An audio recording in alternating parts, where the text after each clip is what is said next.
bien les amis, il y a beaucoup de sujets à aborder pour cette review d'Euro.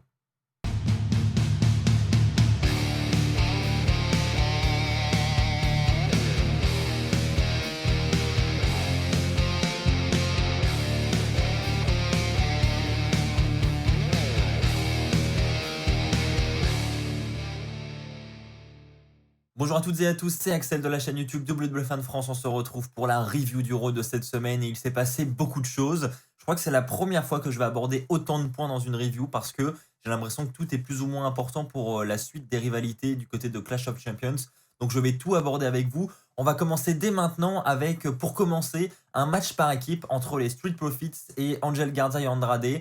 Donc le match en lui-même, pas grand chose à retenir si ce n'est la fin du combat où on a Angel Garza qui va tout simplement décider d'abandonner Andrade et Andrade va finir le match tout seul, ce qui va d'ailleurs lui coûter le match. Donc victoire des Street Profits et ce qui va d'autant plus nous intéresser, c'est l'après-match pour les Street Profits parce que alors qu'ils sont en train de célébrer leur victoire, on a une musique qui retentit dans l'arène, celle de Cesaro. Et là, on se pose tous la même question, mais qu'est-ce qu'il fait là? Parce qu'il est champion du côté de SmackDown, il appartient à la brand de SmackDown, il n'est pas à Raw. Eh bien, Cesaro arrive, puis Nakamura. Et enfin, ils arrivent au centre du ring, ils défient les Street Profits en prenant le micro et ils leur disent « On veut vous affronter la semaine prochaine ». Pourquoi ils veulent les affronter? Parce que tout simplement, les Street Profits sont les plus longs champions par équipe d'Euro depuis un très long moment et donc ils veulent mettre fin à leur règne. Et donc défi lancé pour la semaine prochaine, défi accepté par les Street Profits. Donc on aura la semaine prochaine Cesaro et Shinsuke Nakamura contre les Street Profits. Les titres évidemment ne seront pas en jeu, mais est-ce que ce ne serait pas le teasing de quelque chose qui pourrait arriver très bientôt? Pourquoi pas une unification des titres? C'est la première chose à laquelle j'ai pensé, je peux totalement me tromper, mais on sait que Clash of Champions n'est pas loin, on sait que tous les titres seront remis en jeu durant ce pay-per-view, alors c'est quand même bizarre de commencer une rivalité entre Cesaro Nakamura et les Street Profits si c'est pour ne pas mettre les titres en jeu. Donc le match pour unifier les titres à Clash of Champions, je le sens plutôt bien, je dis pas que c'est forcément une bonne chose. Je pense que effectivement la WWE est peut-être en galère avec ses équipes, elle manque peut-être d'équipes et elle se dit bah, on n'aurait qu'une seule division comme du côté féminin, ça serait peut-être plus simple et peut-être qu'ils vont en arriver à une unification des titres. On va voir ça. Peyton Royce contre Billie Kay. Évidemment, on l'attendait ce combat au vu de ce qui s'est passé la semaine dernière où les Iconics ont perdu leur combat face au Riot Squad et ont donc dû se séparer officiellement. On s'attendait à avoir un match 1 contre 1 entre les deux et donc il est arrivé cette semaine. On a un match ultra rapide, hein, ça a été très court, je ne saurais pas vous donner la durée mais c'était vraiment court. On a une victoire de Peyton Royce. Au passage, on a une entrée en solo des deux lutteuses, dont Billie Kay qui a le surnom visiblement femme fatale, pourquoi pas après tout. Donc entrée vraiment sympathique des deux, et donc victoire éclair de Peyton Royce qui après le combat va relever Billie Kay, et là honnêtement je vais vous dire la vérité, moi je m'attendais à ce qu'il y ait un turn, soit que Peyton Royce démolisse Billie Kay ou que ce soit l'inverse, mais je m'attendais vraiment à ce que voilà, il y ait un début de rivalité. Et non, Peyton Royce va relever Billie Kay, elles vont se faire un câlin. Et puis voilà, donc ça a l'air d'être une séparation assez clean entre les deux. Pas de rivalité en vue visiblement, du moins pas pour le moment.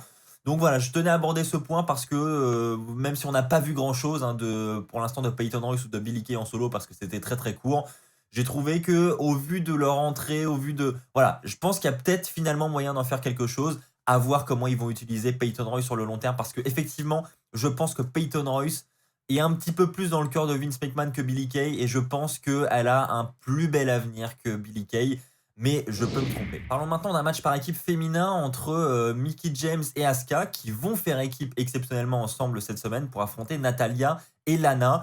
Donc match par équipe assez intéressant, évidemment on va avoir des tensions entre Mickie James et Asuka même si elles ne vont pas se taper. On va bien voir que c'est assez tendu parce que c'est annoncé officiellement, elles vont s'affronter la semaine prochaine pour le titre féminin d'Euro.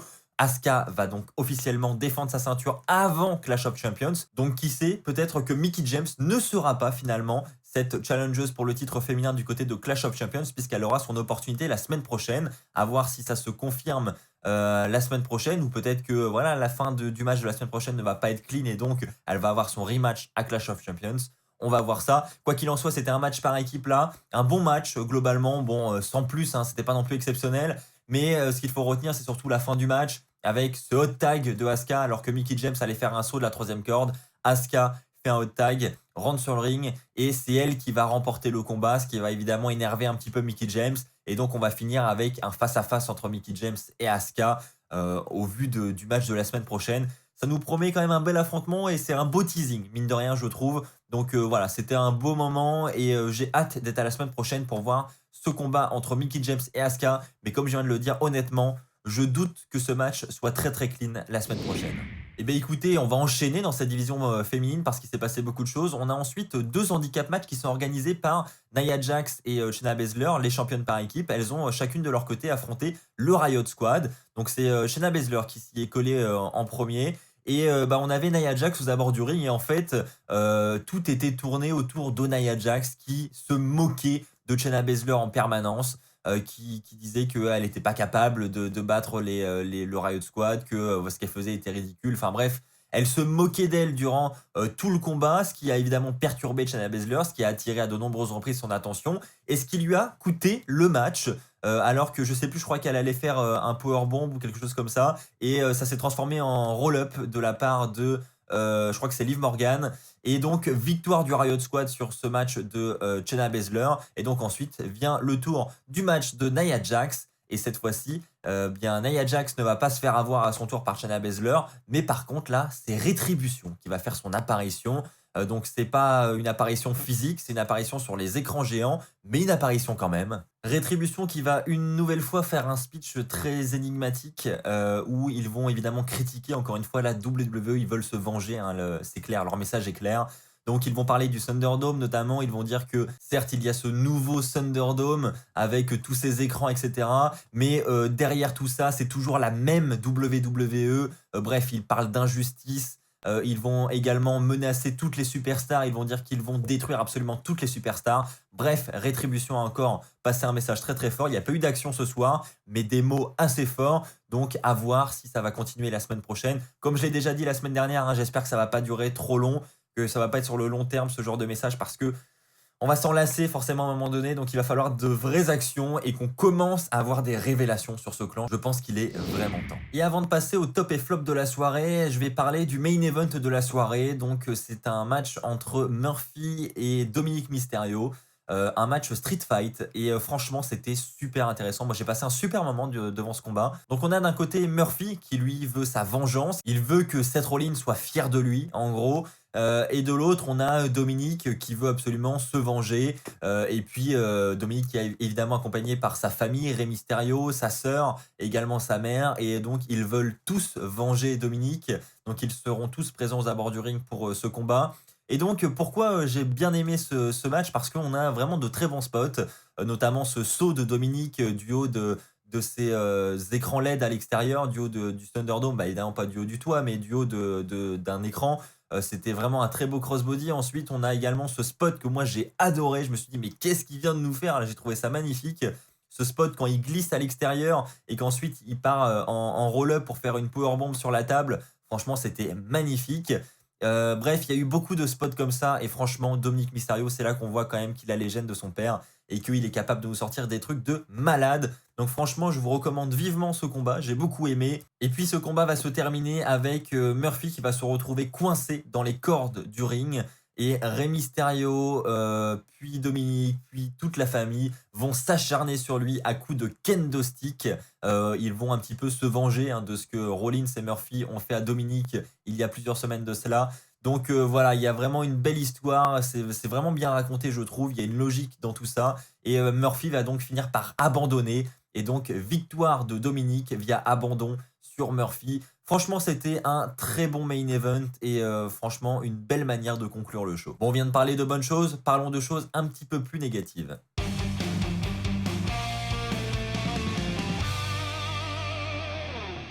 Pour le flop de la soirée, j'ai décidé de parler de Hurt Business. Alors, il y a eu des bonnes choses. Il y a des choses que je n'aurais pas mis en flop. Je vais vous dire ce qui m'a dérangé. Alors, je vais vous expliquer d'abord comment ça s'est passé. On a un premier match organisé entre Hurt Business, Apollo Crews, Ricochet et Cedric Alexander. Et là, ça commençait super bien parce qu'on a déjà une première surprise. C'est que ce match par équipe va commencer. Il va y avoir une attaque de Hurt Business sur Cedric Alexander durant son entrée. Et ensuite, le match va commencer normalement. Et on va avoir Cedric Alexander qui va se retourner contre les membres de son équipe. il va attaquer Ricochet, il va attaquer Apollo Crews. Et donc, on va vraiment avoir un retournement de situation, un heel turn de Cedric Alexander. Et on va voir Hurt Business qui, évidemment, va applaudir, qui va encourager Cedric Alexander. Et on va commencer à comprendre que Cedric Alexander a envie de rejoindre Hurt Business. Ça va se voir dans son visage. Et évidemment, ça va coûter le combat à son équipe. Et donc, victoire de Hurt Business pour cet opener. Franchement, c'était un bon moment. Ça a super bien commencé. Ce qui m'a dérangé, c'est la suite. En fait, je trouve que le segment se concluait d'une excellente manière avec du suspense. On s'attendait à ce que Cedric Alexander rejoigne Hurt Business la semaine prochaine. On commençait voilà, à nous teaser quelque chose pour la semaine prochaine. Et il se trouve que plus tard dans le show, on retrouve de nouveau Hurt Business pour un VIP lounge où on va avoir justement Hurt Business qui va donner le t-shirt Hurt Business à Cedric Alexander. Donc on va avoir Cedric Alexander qui rejoint officiellement le clan de Hurt Business. Et ensuite, on a un nouveau match par équipe entre Hurt Business, donc cette fois-ci avec Cedric Alexander dans leur coin, contre Ricochet, Apollo Crews et les Viking Raiders. Et voilà, on se retrouve avec un match quasi identique de celui qu'on a eu au début du show. C'est hyper répétitif. Je me dis, les gars, vous auriez pu garder ça pour la semaine prochaine, surtout le segment du VIP Lounge. Il y aurait eu vraiment de l'attente pour ce segment la semaine prochaine. Là, tout mettre dans le show, c'est hyper répétitif et ça m'a un peu déçu, quoi. J'ai trouvé ça, voilà, je me suis dit, cette case du show, on aurait pu la donner à d'autres lutteurs qui n'ont pas forcément eu de temps d'antenne, plutôt que de la redonner à un clan qui a déjà eu un temps d'antenne juste avant et où c'était déjà très intéressant, où il n'y avait pas besoin d'en faire plus, quoi. Pour moi, ça avait sa place dans le show de la semaine prochaine. Et autre petit point que je tiens à aborder, dans ce second combat, on a visiblement Ivar qui s'est blessé en faisant son saut à l'extérieur. Alors j'ai revisualisé les images, j'ai vraiment du mal à voir à quel moment il se blesse, mais comme vous avez pu le voir, il fait le signe X à la fin de ce spot, et donc ça signifie probablement qu'il s'est blessé. J'ai pas plus d'infos à l'heure actuelle. Et je ne l'ai pas précisé, mais ce second combat se termine avec une victoire, une nouvelle fois, de Hurt Business. Ceci étant dit, passons au top de la soirée.